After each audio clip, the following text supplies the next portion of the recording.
ओम नमः शिवाय। तो आइए रसपान करते हैं श्रावण माह महात्म्य का 9वां अध्याय, जिसमें शुक्रवार जीवंतिका व्रत की कथा का वर्णन है। ईश्वर बोले, हे सनत कुमार, इसके बाद अब मैं शुक्रवार व्रत का आख्यान कहूँगा, जिसे सुनकर मनुष्य संपूर्ण आपदा से मुक्त हो जाता है। लोग इससे संबंधित एक प्राचीन इतिहास का वर्णन करते हैं। पांड्य वंश में उत्पन्न एक सुशील नामक राजा था। अत्यधिक प्रयत्न करने पर भी उसे पुत्र प्राप्ति नहीं हो सकी। उसकी सर्वगुण संपन्न सुकेशी नामक भार्या थी। जब उसे संतान न हुई तब वह बड़ी चिंता में पड़ गई।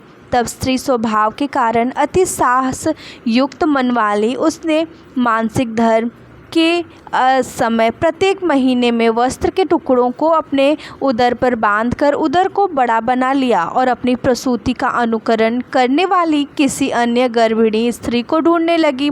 भावी देवयोग से उसके पुरोहित की पत्नी गर्भिणी थी। तब कपट करने वाली राजा की पत्नी ने किसी प्रसव कराने वाली को इस कार्य में लगा दिया और उसे एकांत में बहुत धन देकर वह रानी चली गई।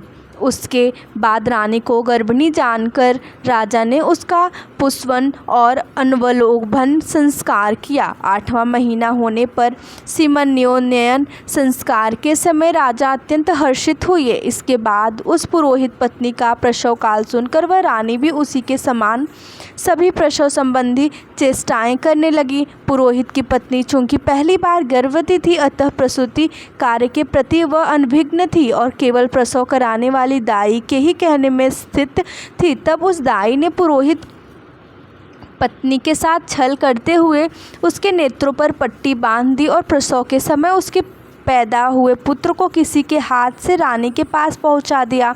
इस बात को कोई भी नहीं जान सका। उसके बाद रानी ने उस पुत्र को लेकर यह घोषित कर दिया कि मुझे पुत्र रत्न की प्राप्ति हुई है।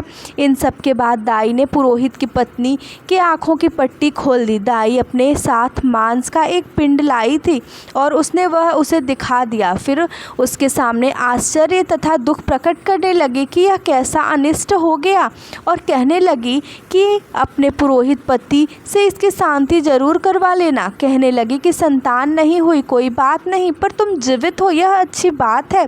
इस पर पुरोहित पत्नी को अपने प्रसव के स्पर्श चिंतन से बहुत संदेह हुआ। ईश्वर बोले, राजा के पुत्र जन्म का समाचार सुन जात कर्म संस्कार कराया और ब्राह्मणों को हाथी घोड़े तथा रथ आदि प्रदान किए।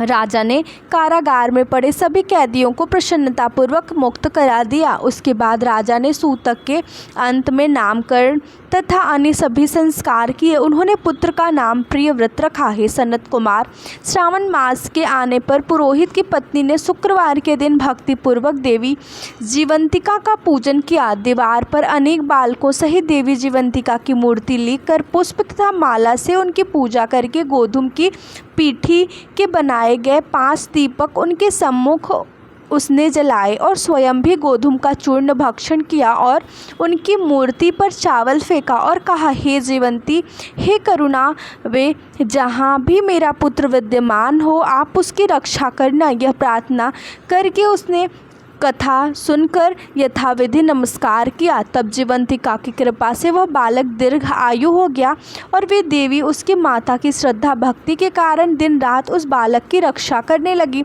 इस प्रकार कुछ समय बीतने पर राजा की मृत्यु हो गई। तब पितृभक्ति उनके पुत्र ने उनकी परलौकिक क्रिया संपन्न की। इसके बाद मंत्रियों तथा पुरोहितों ने प्रियव्रत को राजा पर अभिषिक्त किया। तब कुछ वर्षों तक प्रजा का पालन करके तथा राज्य भोग कर वह पितरों के ऋण से मुक्ति के लिए गया जाने की तैयारी करने लगा। राज्य का भार वृद्ध मंत्रियों पर भक्तिपूर्वक सौंपकर और स्वयं के राजा होने का भाव त्याग कर उसने कार्पटिक का भेष धारण कर लिया और गया के लिए प्रस्थान किया। मार्ग में किसी नगर में किसी गृहस्थ के घर में उन्होंने निवास किया। उस समय उस गृहस्थ की पत्नी को प्रसव हुआ था।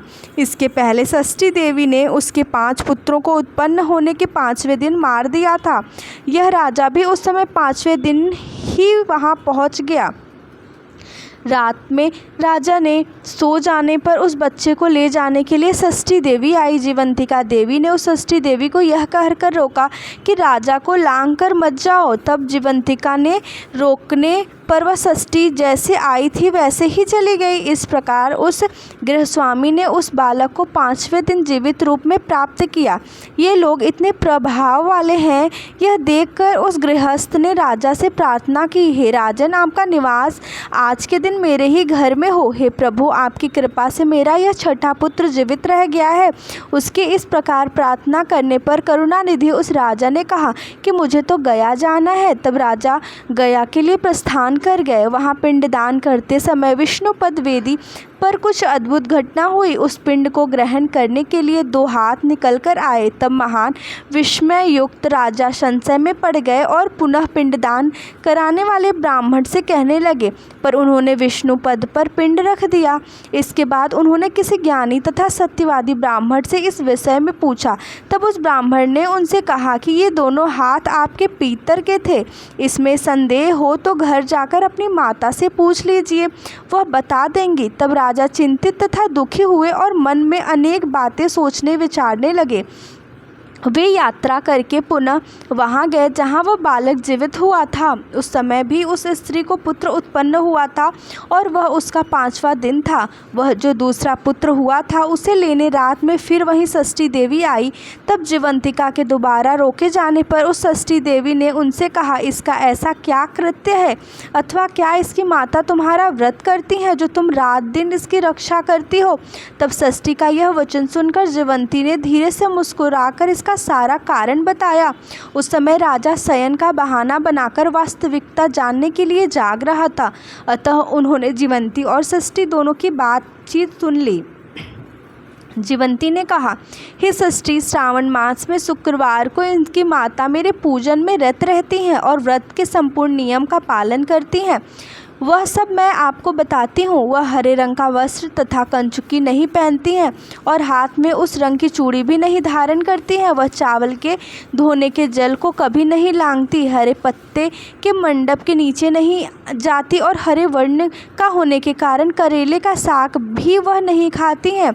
यह सब वह मेरी प्रसन्नता के लिए करती हैं, अतः मैं उनके पुत्र को किसी को मारने नहीं दूंगी। यह सब सुनकर राजा प्रियव्रत अपने नगर को चले गए।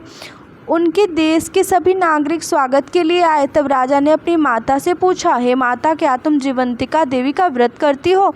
इस पर उसने कहा कि मैं तो इस व्रत को जानती भी नहीं हूँ। उसके बाद राजा ने गया यात्रा का समुचित फल प्राप्त करने के लिए ब्राह्मणों तथा सुवासिनी स्त्रियों को भोजन कराने की इच्छा से उन्हें निमंत्रित किया और व्रत की परीक्षा लेने के लिए सुवासिनियों को वस्त्र, कंचुकी तथा कंकड़ भेजकर कहलवाया कि आप सभी को भोजन के लिए राजभवन में आना है। तब पुरोहित की पत्नी ने दूत से कहा कि मैं हरे रंग की कोई भी वस्तु कभी ग्रहण नहीं करती हूँ। राजा के पास आकर दूत ने उसके द्वार कही गई बात राजा से बता दी। तब राजा ने उसके लिए सभी रक्तवर्ण के सुपरिधान भेजे। वह सब धारण करके वह पुरोहित पत्नी भी राजभवन में आई। राजभवन के पूर्वी द्वार पर चावलों के धोने का जल पड़ा देखकर और वहाँ हरे रंग का मंडप देखकर वह दूसरे द्वार से गई। तब राजा ने पुरोहित की पत्नी को प्रणाम करके इस नियम का संपूर्ण कारण पूछा।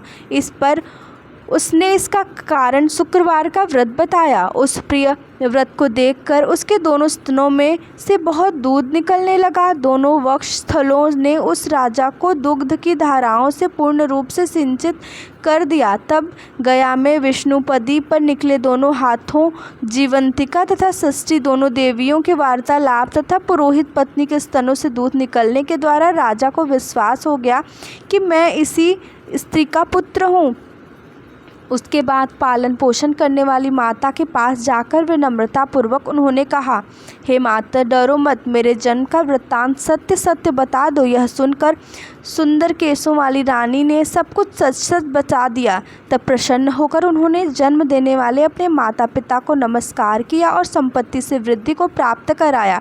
वे दोनों भी परम आनंदित हुए। एक दिन राजा प्रियव्रत ने रात में देवी जीवंती से प्रार्थना की, हे जीवंती, मेरे पिता तो ये हैं तो फिर गया में वे दोनों हाथ कैसे निकल आए थे? तब देवी ने स्वप्न में आकर संशय का नाश करने वाला वाक्य कहा, हे प्रियव्रत, मैंने तुम्हें विश्वास दिलाने के लिए ही यह माया की थी, इसमें संदेह नहीं है। हे सनत कुमार, यह सब मैंने आपको बता दिया। श्रावण मास में शुक्रवार के दिन इस व्रत का अनुष्ठान करके मनुष्य सभी मनोरथों को प्राप्त कर लेता है।